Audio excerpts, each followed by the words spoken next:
Hello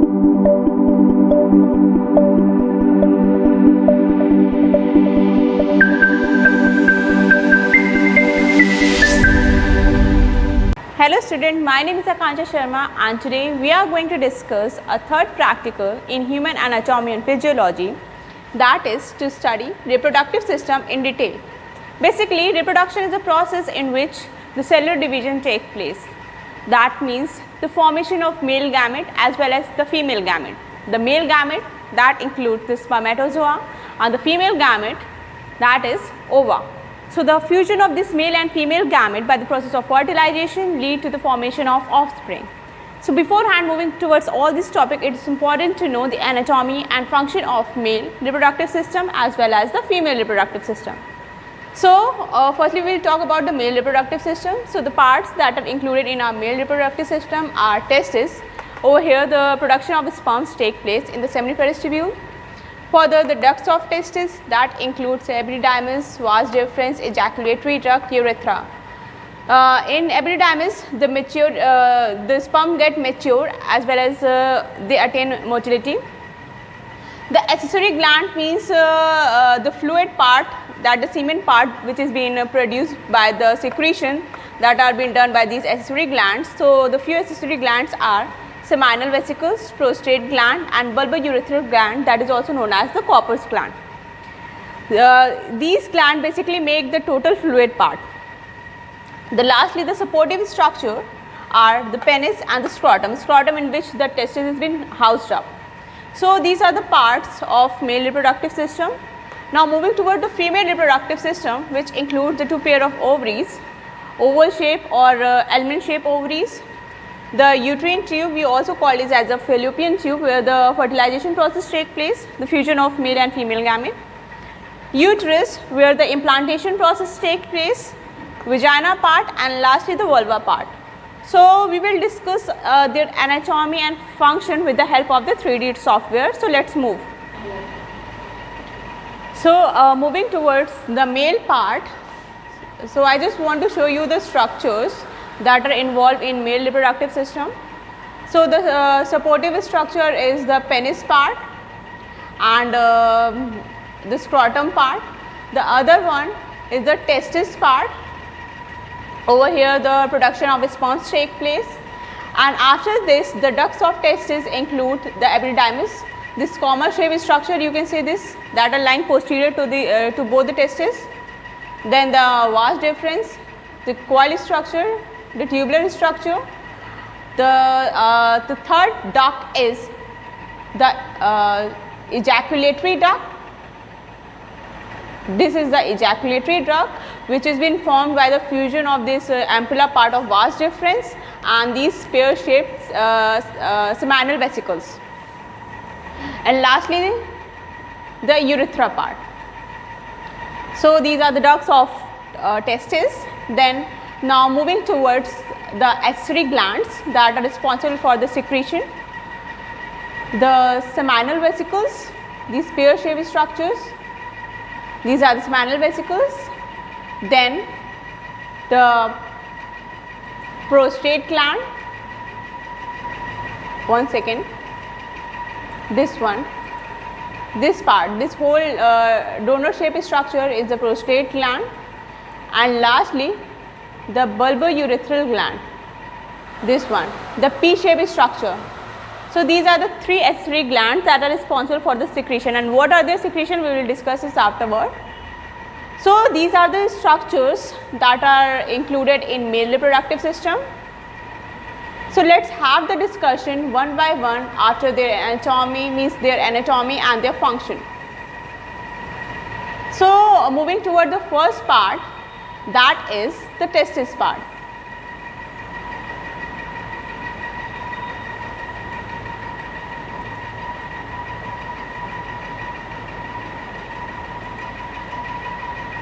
So, these are the pear shaped structure.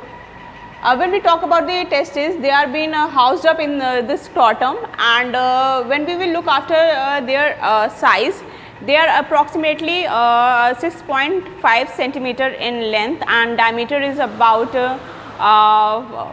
5 centimeter in diameter. 4 to 5 centimeter in diameter, and when we look after their outer covering, they are being covered by some tissue layer. The tissue layer is tunica vaginalis, the outer one, and the inner one is the tunica albuginea. Now when we talk about when we take the session of this testis, we will able to see the internal part of this testis. So let's see. So you can see this cross section of this testis. We are taking one testis to see the internal part. So you can see the layers, means the testis has been surrounded by some tissue layer. The outer one, I have told you, it is a tunica vaginalis, and the inner layer is called tunica albuginea. The inner layer basically move inward and make several compartments. So you can easily see these compartments. These are known as the lobule. Basically in each lobule you can see 1 to 3 tightly coiled structures. These coiled structures are called seminiferous tubule. So around in 200 to 300 lobules we can see this coiled structure, means seminiferous tubules, and over here the formation or production of sperms take place. Basically along with explaining this structure, I will also tell you that how this sperm part basically moves forward through these ducts of testis. So over here the production takes place, that means the seminiferous tubules are responsible for the producing sperms. The seminiferous tubule basically they consist of some cells like spermatogenic cells that are responsible for the production of the sperms.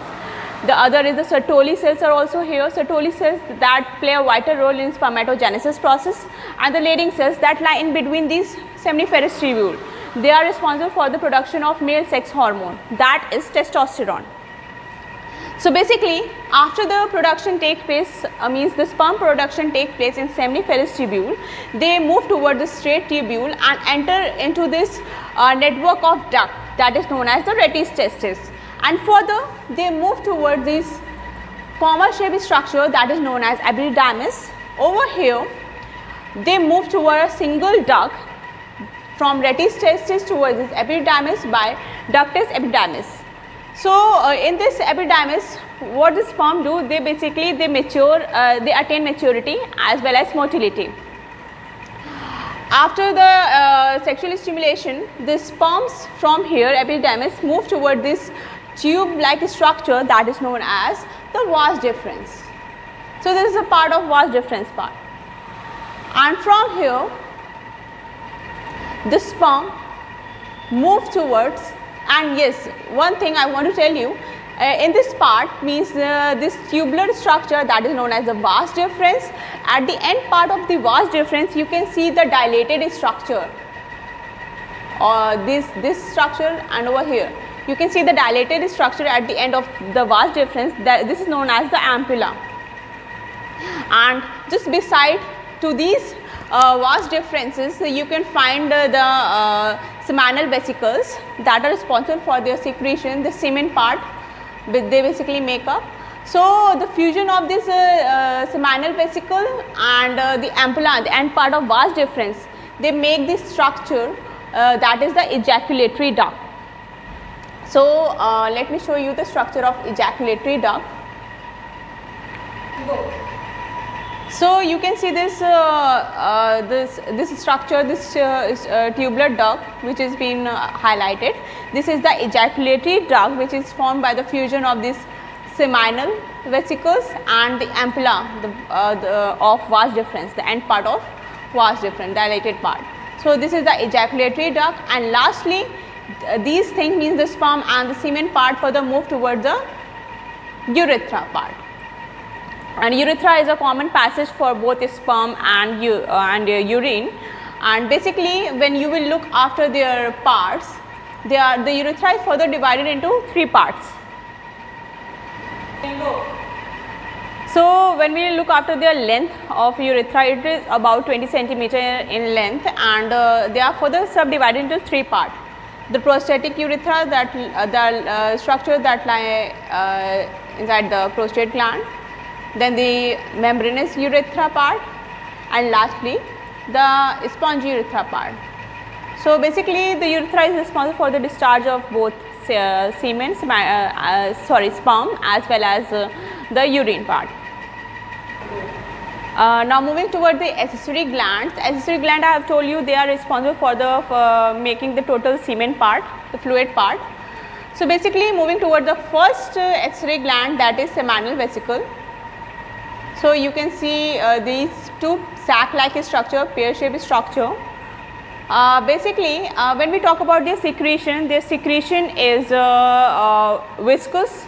Along with that alkaline secretion that is responsible for neutralizing the acidic environment over there, and in their secretion they contain the fructose, the prostaglandin part, and the clotting proteins. Clotting proteins, basically they are responsible for clotting the sperms that have been ejaculated.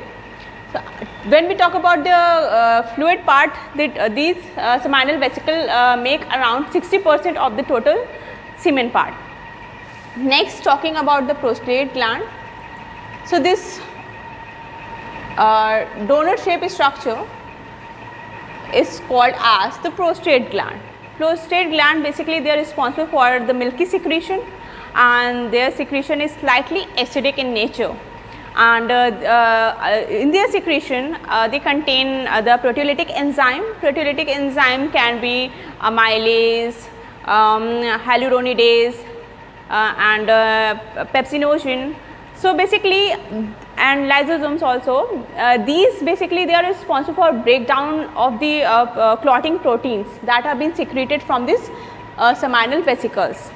And along with that, when we talk about their total percentage of fluid they make around 25% of the total semen part. So the milky appearance is just because of the secretion that is being performed by the prostate gland. The last gland is bulbourethral gland or the Cowper's gland. So this P-shaped structure you can see over here, it is the Cowper's gland or bulbourethral gland. Basically their secretion is viscous and alkaline, because to neutralize the acidic environment that is present in the urethra, so that the sperm does not get damaged over there, and they make around 1% of the total semen part. So 60% is formed by the seminal vesicle, 35% is formed by the prostate gland, and around 1% is formed by the bulbourethral gland. So when we could talk about the semen, what is semen? Osmotic fluid. Basically it is the mixture of sperm and the accessory gland secretion. So the mixture of both these things make a semen part, and the appearance is milky just because of the secretion that is done by the prostate gland. One more thing I want to add, that the bulbourethral gland, the secretion is slightly mucus. What they do, they just lubricate the end of the penis. At the time of ejaculation, the sperm does not get damaged over there. So this was all about their secretion and the percentage of semen they make. Now moving toward the female reproductive parts. So the parts that are included in female reproductive, that is the uterus part, the vagina part, the cervix part, the two pair of ovaries, fallopian tube or uterine tube, and external genitalis, that is the vulva part. So these are the parts of female reproductive system. So we will have the discussion regarding one by one each part, along with that their function. So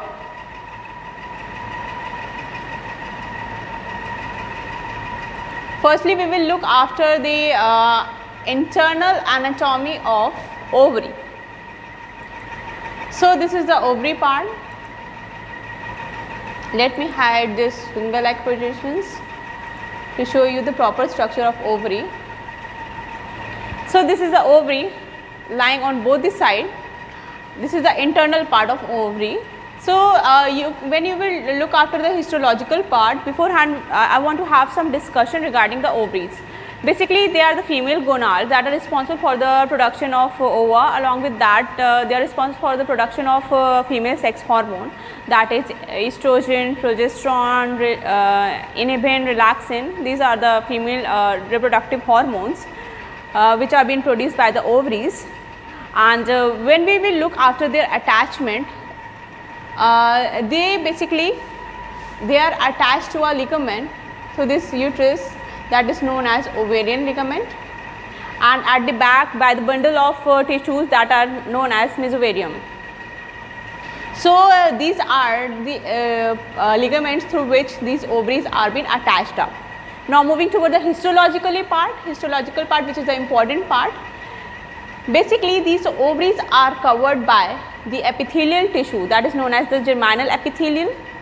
Furthermore, just beneath the germinal epithelium is the tunica albuginea layer, and further these ovaries are divided into two regions. The inner region where you will find the blood vessel, lymph vessels all are present, this is the medulla region, and the outer region where the follicles are present, this is known as the cortex region. So I am just repeating it once again. Over here you will find the germinal epithelium layer, second is the tunica albuginea layer, then the two regions, that is the outer one that is known as the cortex region, and the inner region that is known as the medulla region. So we will focus upon the cortex region where you will see these follicles. Basically what happened during the fetal development, the primitive cells, they migrate from the yolk sac toward these ovaries, and when these oocytes are being surrounded by a single follicle cells, single layer of cells, that is known as the follicular cell, and furthermore after the development they are being surrounded by a several layer of cells that is known as the granulosal cells. So you can see these are surrounded by several layer of cells, this is the granulosal cell.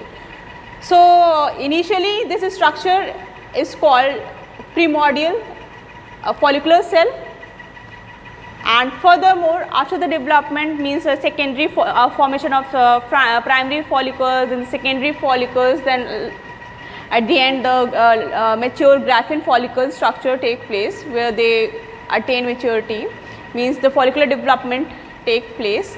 So what happened after the primary follicles, the secondary follicles development take place, and over here these follicles, the graphene follicles, they rest on this basement membrane, okay, and further they get differentiated into two thicker layer, the external thicker layer and the internal thicker layer, and in between these two thicker layer, these layers are basically made up of granulosal cells, and over here the cavity has been formed that is known as the antrum, and the fluid has been filled up by the secretion of these cells. So after the development, this lead to the formation of mature graphene follicle, means from the primordial follicular cell to the primary follicles and the secondary follicles, and lastly to the mature graphene follicle. You can see the structure has been enlarged, and in between this structure you can find these secondary oocytes which are surrounded by the zona pellucida layer and the internal thicker layer, and this is the antrum part. So when this structure means mature graphene follicle is being formed, over here for what happened, these follicles get ruptured and these secondary oocytes get move out, means they get ruptured and this secondary oocytes they move out toward the pelvic region. This process where the graphene follicle get ruptured and secondary oocytes just move out, this process is called ovulation process. This is an important process. Then what happened, the rest over part means when the secondary oocytes get oozed out, and this rest over part of mature graphene follicle, you can see it over here, this part, this is known as the corpus luteum part. When we talk about the lifespan of corpus luteum, it's about 2 weeks, and they are responsible for the production of female reproductive hormones, progesterone, estrogen, relaxin, inhibin. And basically what happened, when the secondary oocyte, mark my word, when the secondary oocyte they just reach towards the fallopian tube, and if the fertilization process take place, if the fertilization process will take place, then the degradation of this corpus luteum will not take place, okay. And if the fertilization process will not take place, then the corpus luteum can degraded. Okay, that's the important thing. Means I am taking an example, if the fertilization process does not take place, then what happened? This corpus luteum get degraded. So secretion of the female reproductive hormone does not take place, and further the formation of this structure that is known as the corpus albicans take place, and the secondary oocytes that move toward the fallopian tube, if fertilization will not take, it will get degraded over there. So this is the internal anatomy of ovary. Over here we can see the process that is known as ovulation process. Now after the ovaries we will discuss about the fallopian tube or uterine tube. So this tubular structure around 10 centimeter they are long. These tubular structures are divided into three parts. These are divided into three parts. Basically the funnel shape structure. The funnel shape structure is called as the infundibulum. At the end of the infundibulum we can see the finger like projections that are being attached to the lateral side of both the ovaries. These are known as, this one is known as fibria. Okay. So basically the first part is infundibulum, then the second part is called as, this second part that is the longest part of this uterine tube is called the ampulla part, and the part which is attached to this uterus is called as the isthmus part. So these are the three parts of uterine tube. Uterine tube, over here the fertilization process take place, means the sperm just move from this uterus toward the fallopian tube, and further after the fertilization they move toward this uterus where the implantation process will take place. So just now when we are talking about this uterine tube, over here the movement of sperms take place where the fertilization process take place, and these are divided into three parts: infundibulus, ampulla and isthmus, and yes, and they are being surrounded by the three layers: mucosa layer, serosal layer and muscularis layer. So these are the three layers through which the uterine tube is being surrounded up. Now talking about the another part, that is the uterus. This uterus part, you can see it is lies just behind this urinary bladder. This is the urinary bladder part, and this is the pubis symphysis part. So just like we have studied that the uterine tube is divided into three parts, the uterus is also divided into three parts. That is this dome shaped structure, this is called as the fundus part. Middle one is the body part. Let me highlight the rest content. This one. Over here the isthmus is being attached, means the last part of uterine tube is been attached up over here. So this dome shaped structure, the first part of uterus is the fundus part. This part is the body part, and the tapered part is the cervix part. So these are the three parts of uterus. When we look after their structure, means the uterus has been surrounded by some layers. The outer layer is a perimetrium, the middle layer is a myometrium, and the innermost layer is the endometrium. Endometrium is an important layer because further this endometrium is divided into two layers: stratum functionalis, that is the functional layer, and the stratum basilis.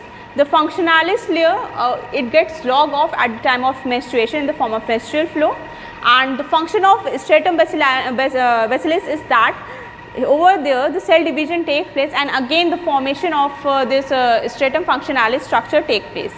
So basically this log off part just occur because of the decline in the hormone, that is the progesterone level, due to which the menstruation process will take place. So basically the endometrium part is an important layer, innermost part containing two layers. Okay. Now over here what happened, over here the implantation process take place, and over here the after the implantation process take place, over here it is a part of passageway through which the sperms just penetrate toward this uterine tube. So these are the some of the function of uterus. Now moving towards the next part, that is the vagina part. So the part extending from the uterus is the vagina part. So vagina extend from the cervix part, this part, and end up towards the vestibule part. So when we talk about the vagina, it is been it lies just posterior to this urinary bladder. This is the urinary bladder part, okay, and along with that we can see that it is been surrounded by mucous membrane. It is a fibromuscular layer which has been surrounded by the mucous membrane. And what are the functions? Basically, vagina is the receptacle for penis during the sexual intercourse, and another thing is that over here the menstruation flow takes place, and it is also the passageway for the childbirth. So these are the few of the function of vagina. Now moving towards the last part, that is the vulva part. So now talking about the last part of female reproductive system, that is the external genitalis part, that is the vulva part. So this is the vulva part. We will look after some of the components of the vulva. Firstly, you will see that this part is been covered by some folds of skin. So basically the longitudinal, there are two longitudinal folds, that is the labia minora part, the inner part, and the labia majora part. This part is being covered by some adipose tissue, sebaceous gland. And next is the clitoris, that is the cylindrical mass of erectile tissue, and over here it consists of some sensory nerves ending. The middle part consists of some orifice, that is the vestibule part consists of vestibular gland that is responsible for some mucus secretion that basically lubricate this area, responsible for lubricating this area. And over here we find two orifices, the urethral orifice and the vaginal orifice. So this orifice is called the urethral orifice, and this one is called the vaginal orifice. Orifice is the opening, that is the opening of urethra as well as the vagina part. So these are some of the part of external genitalis. So we have discussed about the male reproductive as well as the female reproductive parts and their structure. So this was all about for today's experiment. Thank you.